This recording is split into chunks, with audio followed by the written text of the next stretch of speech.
ماذا لو قلت لك أن هناك تجارة رابحة لا تحتاج لرأس مال ولا لجهد بدني، لكن أرباحها تتجاوز الخيال؟ في هذه القصة سنرى كيف تحول الفقر إلى غنى والضيق إلى سعة بفضل سر عظيم داوم عليه صاحب قصتنا حتى تهشته النتائج. تحكي إحدى السيدات أنها مرت بظروف مادية ونفسية قاسية جدا، حيث تراكمت الديون على زوجها وتعطلت كل أبواب العمل في وجهه. تقول: وصلنا لمرحلة لم نعد نملك فيها قيمة إيجار المنزل، وسيطر الهم على بيتنا.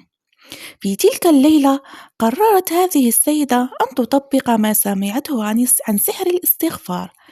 لم تكتفي باللسان، بل كانت تستغفر وهي توقن أن الله يرى حالها.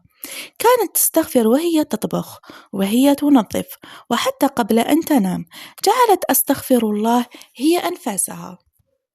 تقول السيدة: والله ما مر أسبوع واحد إلا واتصل شخص بزوجي يطلب منه الدخول في شراكة، بما أن زوجي قد فقد الأمل فيه تماما.